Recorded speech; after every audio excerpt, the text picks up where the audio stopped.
everybody? I'm Blessed and Free. Welcome back to another episode of DOC TV.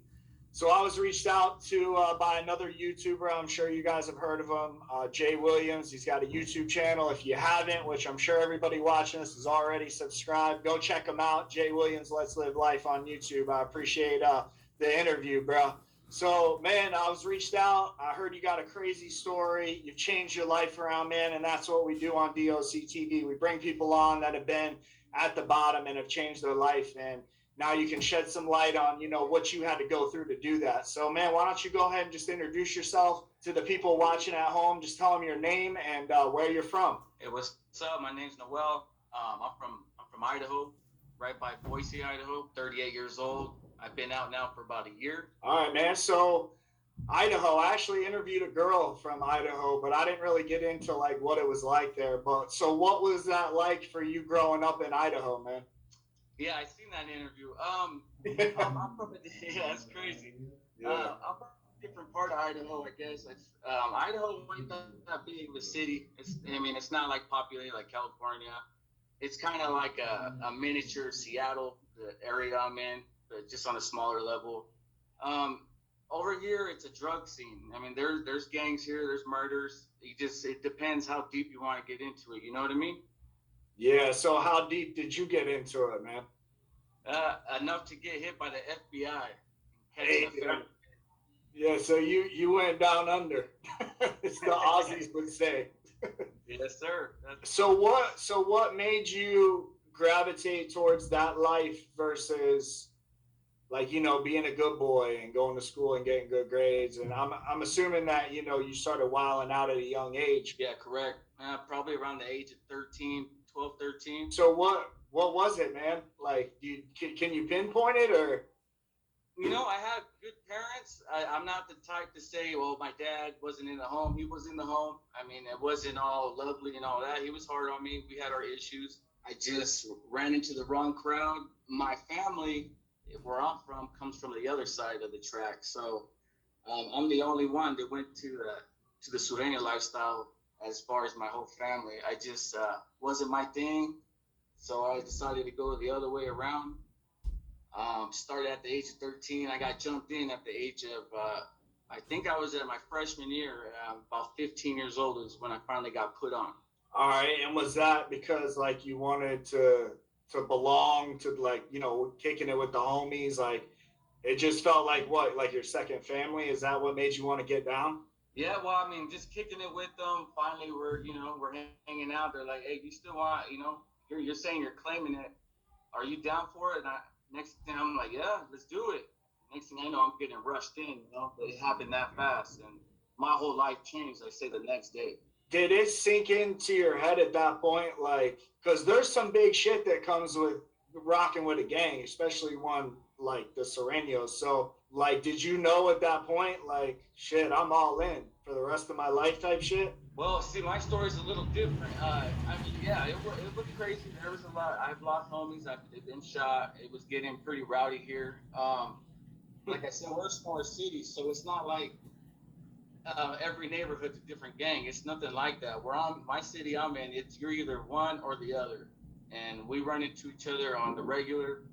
I thought I was a gangbanger. Like I thought we were down. I thought we knew what it was to live that certain lifestyle and hold the title of the Sureño until I caught my first bid. And I didn't. This is my first time going to prison. I'm going in at the age of 35. I was doing my dirt. Never really got caught up. You know what I mean? Had kids. I would go and start working, doing good with my family, and then I would run into somebody, and then I'd start running amok, getting high. Next thing I know, it's fucking 6 months later, and I'll try doing it again, doing the family life again, and I was just going in a cycle like that until finally, probably the age of 29, I was in the field scene, got real sick, right? We all heard of methadone clinics.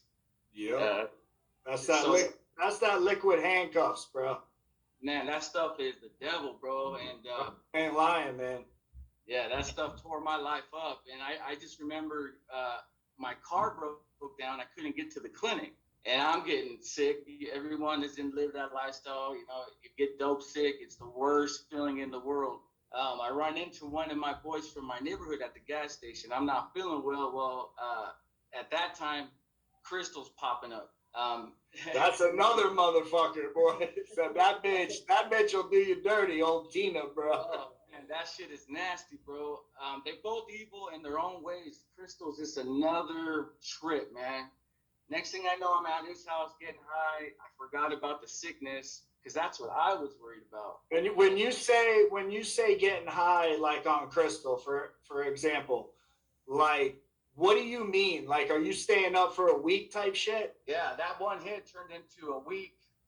Turned into a half hour. I just wanted to make sure because there's like different levels. You know what I mean? Some people do it; they stay up for like a day party and that's it. And then some people do it, and you know, like a month goes by and you're like, what? You know what I mean? Oh yeah, see, mine was on that times 10. Mine turned into taking that hit to getting a half ounce on my pocket in my lap to staying up until 5 years later. I'm about 130 pounds, and the FBI's knocking on my mom's door looking for me. That's how quick it turned my life right, like a shocker. You know what I mean? Yeah, I know a lot of people that it's happened to like that. Why did the FBI kick your door in, man? 5 years later. Well, I started working with the guy, picking up work, doing, just playing the game, thinking that I was making money when I really wasn't. You know, that evil cycle, thinking you're doing big things when you're still making less than minimum wage. In all reality, I started working a regular job. I'm about 4.5 years in, right? I'm trying to get my life back together. And next thing I know, I'm at work and my brother texts me and it says FBI. And I'm thinking, what the hell does that mean? Like, LOL, laugh out loud. I didn't know what it meant, right? And I said, well, what does that mean? He goes, FBI's here, fool, looking for you at mom's house. They just raided it. So I'm like, oh shit. I turn the corner and they're ready right there at my job site. Get on the floor. Long story short, they got me for distribution of methamphetamine.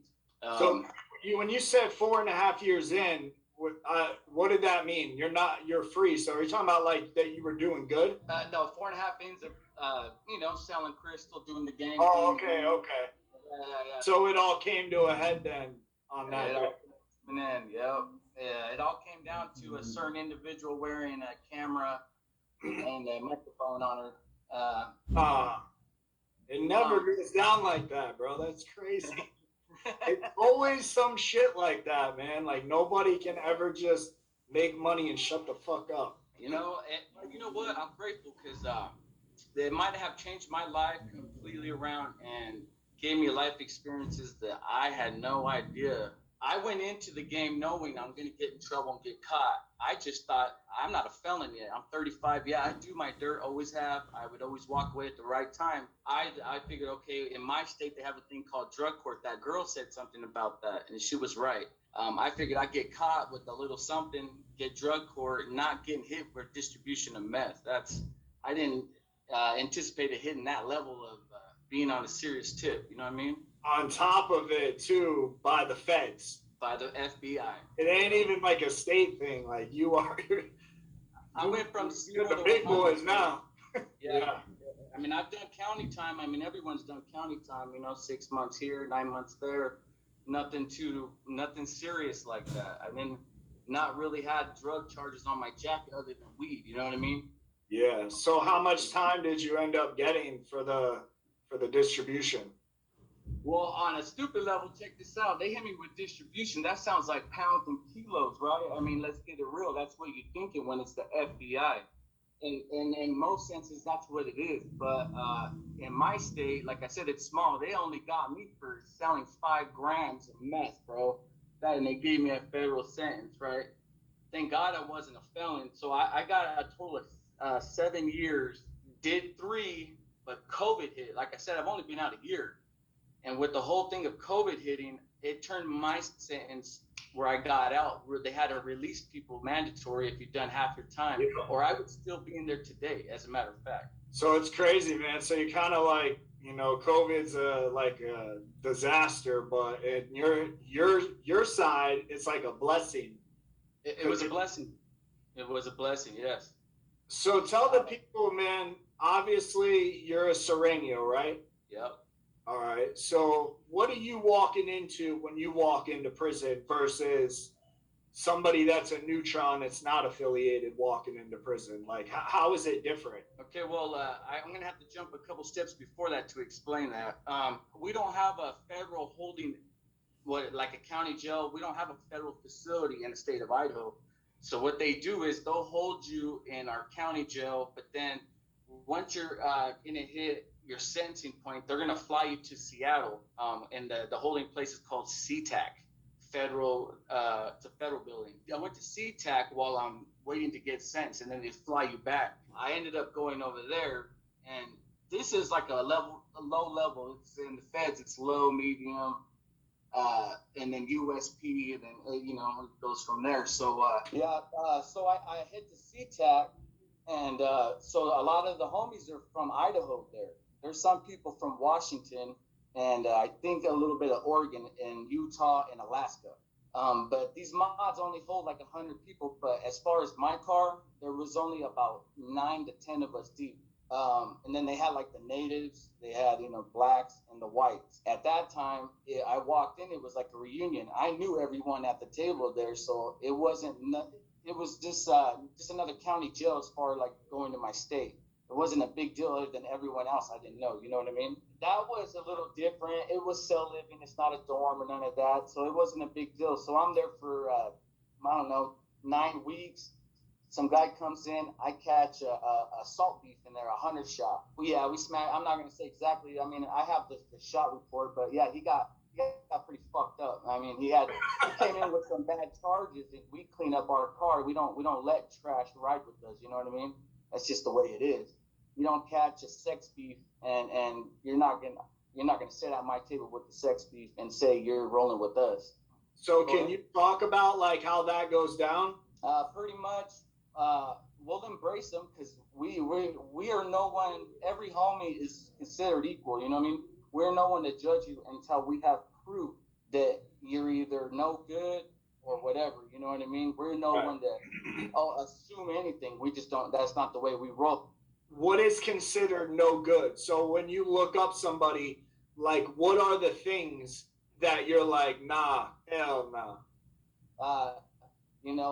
Tom, like I guess that kitty porn, that's a big thing in the feds as far as catching a federal beef, rape, rats, Yeah. If you want to real clean, no foul charges, just like anywhere else in the prison system. We don't allow trash to roll with us. We do check paperwork. We're not allowed to, but you better have your paperwork on you. And someone always knows somebody to verify that.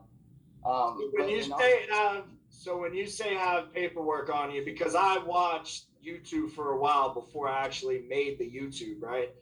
And there's a lot of people from California that are on, and over there, a lot of people been to feds, and in the feds, I've even heard it. So how does somebody keep their paperwork on them? Because I've heard dudes are sticking it in their ass. They call it hoop it or some shit. Is that shit true? Yeah, I mean, okay. Well, there's a couple ways. So, when it depends if you're going to prison, like after your sentence and they ship you off, you could go to your counselor right when you get there because the homies are going to embrace you. That's just the way it is. You're going to get embraced until proven otherwise. So the second you get off the bus, you're going to go in there. And you're gonna meet and greet everyone. You're gonna get a kitty. The kitty for us is like a hygiene packet. Some soap, some soup, some yard dogs, some shorts, a shirt, whatever you can get. Pretty much everything you need right when you walk in that motherfucker. Everything you need to start rolling. That's what's up. That's the way we roll. That's our car, and that pretty much.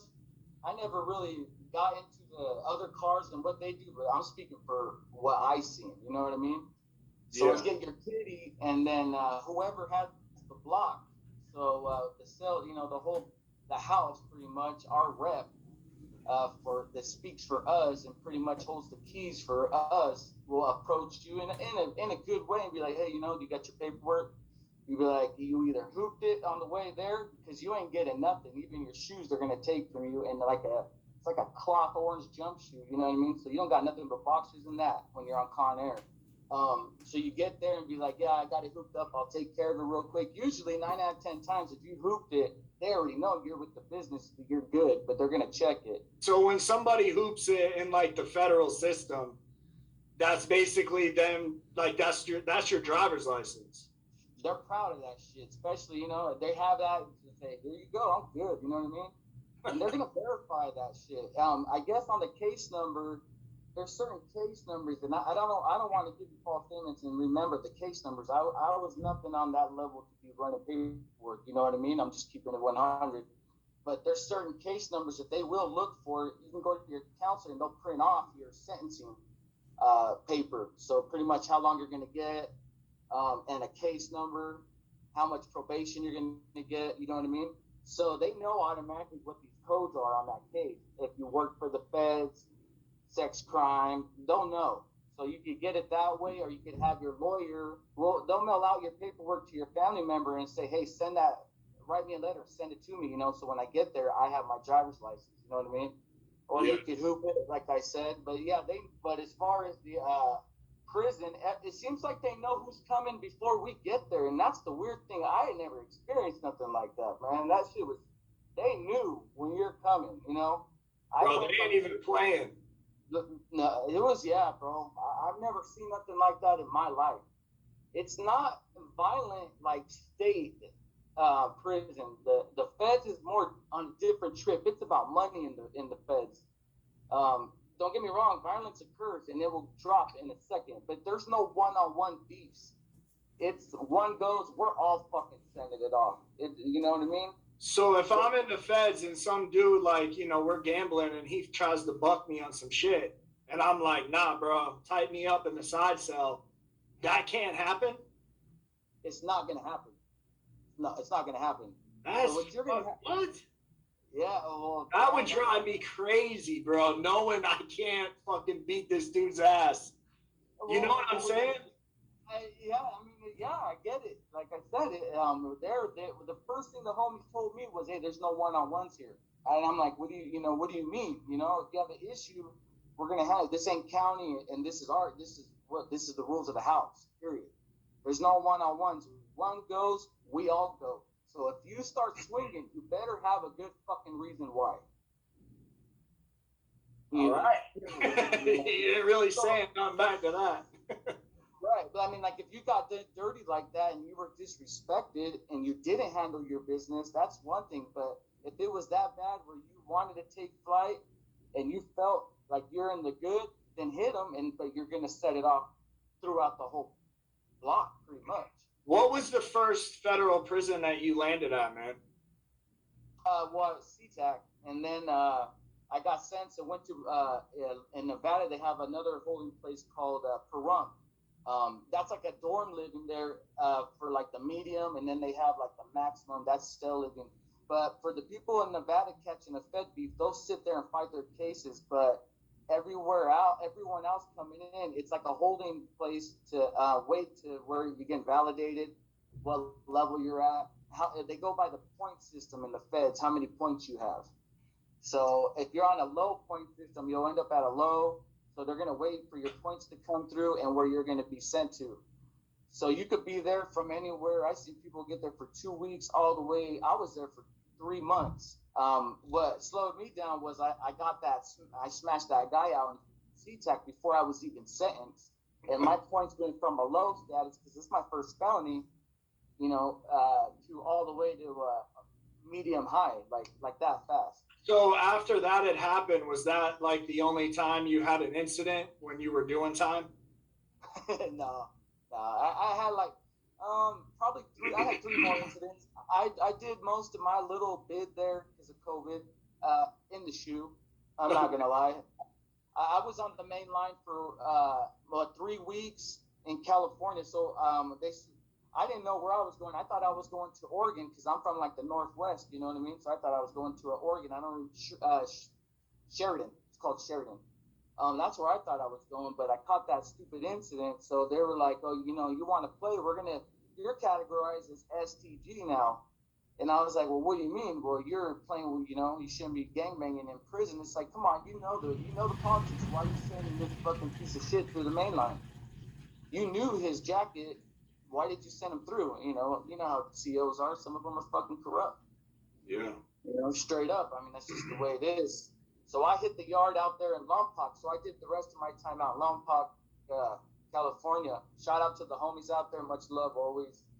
Yeah, bro. Yeah, So tell the people watching, man, I heard you say you did some time in the SHU, right?